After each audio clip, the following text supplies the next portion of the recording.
Happy Wednesday. Phil Lindemann with your midday news on Krystal 93.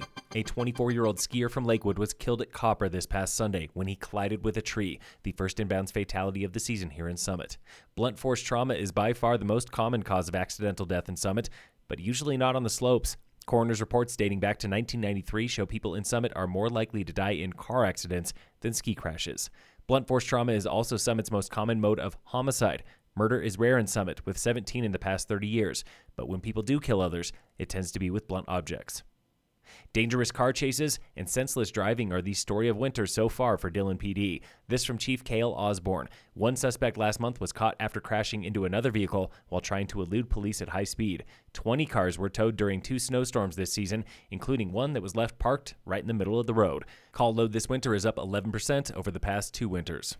An alleged trespasser was shot by a homeowner south of Steamboat Springs recently. The Steamboat pilot reports the owner shot the suspect in the gut when the unnamed man arrived after dark and refused to leave. He is now recovering at a hospital.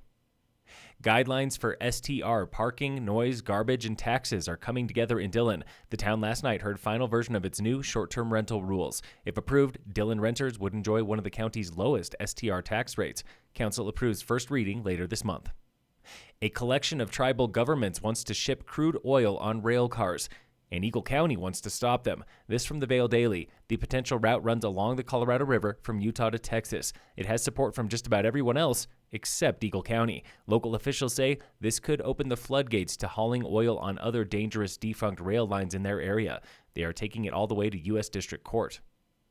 The 2 most famous groundhogs in America can't agree on their big day. This from NPR. Punxsutawney Phil is calling 6 more weeks of winter after seeing no shadow this morning. In New York, Charles G. Hogg, a.k.a. Staten Island Chuck, is calling early spring after seeing his shadow.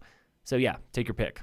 Here in Summit, resorts picked up 2 to 3 inches overnight, with more coming today. Air Force Academy in the Springs got over a foot. Wolf Creek got 14 inches. It's going to get into the teens, maybe 20s, below 0 countywide tonight.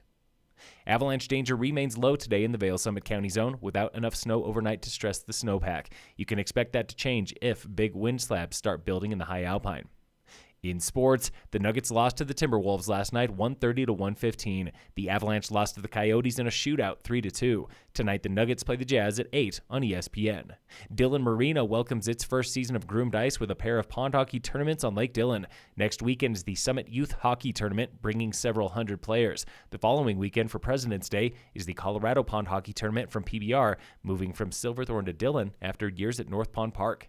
And in local sports, brought to you by Cassandra Schultz & Associates with American Family in Dillon, Summit girls basketball lost a heartbreaker last night to undefeated Glenwood Springs, 32-26. Today, boys and girls basketball are back on the court for Steamboat Springs away. Tigers hockey is playing Glenwood away. Wrestling has a home meet. Phil Lindemann, Krystal, 93 News.